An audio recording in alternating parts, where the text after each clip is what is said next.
துரைமுருகனோ ஸ்டாலினோ பொய் பேசலாமா? இப்போ நாத்துறாங்கங்கிறேன் நான். துரைமுருகனோட பேச்சு பிதற்றல். ஆகவே இந்த மாதிரியாவெல்லாம் அவர் ஒரு கால் வயது முதிர்ச்சியின் காரணமாக உளர்றாரா அப்படின்னு எனக்கு தெரியல. ஆனால் இது முழு பிதற்றல். நீங்கள் அரசாங்கத்தை எதிர்க்கலாம், எதிர்கட்சியாக இருக்கிறவங்க ஆளும் கட்சி எதிர்க்கலாம். ஆனால் அவர் சொன்னது என்ன?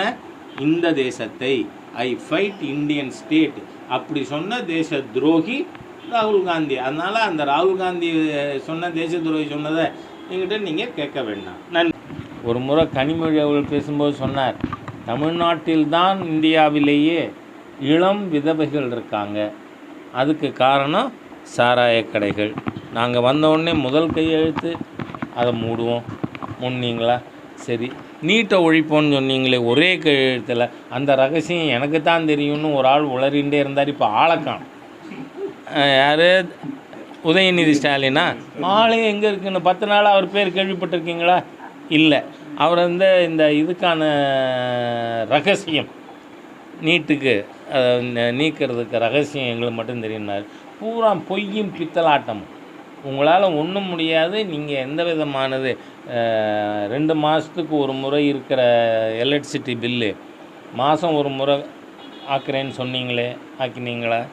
சரி, பழைய பென்ஷன் முறையை கொண்டு வரேன்னு சொன்னீங்களே, கொண்டு வந்திருக்கீங்களா? உங்களுடைய இதில் தெளிவாக சொல்லியிருக்கீங்க, நாங்கள் வீட்டு வரியை உயர்த்த மாட்டோம்னு. 3 மடங்கு உயர்த்தி இருக்கீங்க. ஆக பொய் சொல்லி மக்களை சுரண்டி கொண்டிருக்கின்ற தீய அரசு இந்த அரசு 2006 ஏப்ரல் மே தேர்தலில் தூக்கி எறியப்படுங்கிற பயம் வந்ததுனால இப்போ பல்வேறு பொய்களை சொல்லி கொண்டிருக்கார். திராவிட முன்னேற்ற கழகம் புலன்பெயர்ந்த தொழிலாளர்கள் இங்கு அவர்கள் மீது தாக்குதல் நடந்த சம்பவங்கள் நடந்திருக்கா இல்லையா? அதை சொன்னாக்க தமிழர்களுக்கு எதிராக பேசியிருக்காருன்னு நான் கேட்குறேன். நீங்கள் தமிழுக்காக என்ன செஞ்சீங்க? திருவள்ளுவருக்கு இருக்கை உலக அளவில் மாண்புமிகு பிரதமர் பாராளுமன்ற உறுப்பினராக இருக்கிற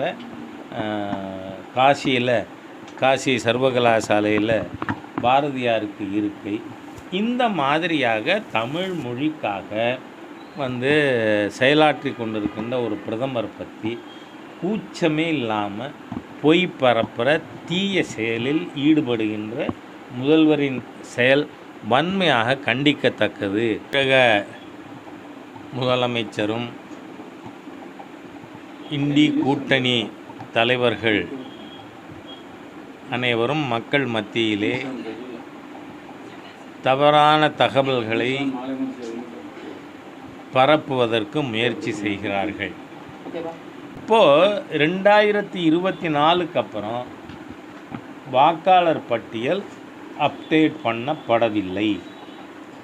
அதாவது யாராவது புதுசாக சேரணும்னு ஃபார்ம் 6 கொடுக்குறாங்க, அது சேர்த்துருப்பாங்க. ஆகவே இந்த முறை யார் யார் இறந்து போனார்கள் அவர்கள் பேர் நீக்கணும். ஆனால் அதில் தான் ஸ்டாலின் அவர்களுக்கு ஆட்சேபனை. காரணம், செத்த மண்டலம் தானே திமுகவுக்கு ஓட்டு போடுறாங்க. கள்ள ஓட்டு, திருட்டு ஓட்டு இதுகளை தயார் பண்ணி. இப்போது இதில் அவர் ஆட்சேபனை என்ன? தவறான வாக்காளர்கள் வந்துடுவாங்க. எல்லாருக்கும் ஃபோட்டோ ஒட்டி தாங்க வாக்காளர் பட்டியல் தயாராகுது. அப்போ தவறான வாக்காளர்கள், இல்லாத வாக்காளர்கள் வர முடியுமா? முடியாது. ஒன்று என்ன சொல்கிறாங்க, சிறுபான்மையினர் பட்டியல் சமுதாயத்தினர் பேர் நீக்கப்படும்னு. ஒரு கட்சிக்கும் BLA 2ன்னு இருக்குது. திமுக BLA 2க்கு என்ன வேலை? இதை செய்ய முடியாது. அதுக்காக சொல்கிறேன், யாருடைய பெயரும் நீக்க முடியாது. நீக்கினால் இவங்க டிராஃப்ட் எலக்ட்ரல் ரோல் மாதிரி பட்டியல் வெளியிடுவாங்க. அதுக்கப்புறம் 15 நாள்லேருந்து 30 நாள் அதுக்கு டைம் கொடுப்பாங்க. அதுக்குள்ளே யார் வேண்டுமானாலும் புகார் கொடுக்கலாம். அவர்களோடத சேர்க்கணும்னா சேர்க்க சொல்லலாம். டயா பூஸ்டர் சுகருடைய ரிமோட் கண்ட்ரோல் இனி உங்க கையில. அனைத்து மருந்து கடைகளிலும் கிடைக்கும். செய்திகளை உடனுக்குடன் தெரிந்து கொள்ள கீழ்க்கண்ட கேபிள் மற்றும் DTH நெட்வொர்க்குகளில் எம் நாடு செய்தி தொலைக்காட்சியை காணுங்கள். பாதகம் செய்பவரை கண்டால் நாம் பயம் கொள்ளலாகாது பாப்பா. மோதி மிதித்து விடு பாப்பா, அவர் முகத்தில் உமிழ்ந்து விடு பாப்பா. அண்மை செய்திகளை உடனுக்குடன் தெரிந்து கொள்ள இணைந்திருங்கள் எம் நாடு தொலைக்காட்சியுடன்.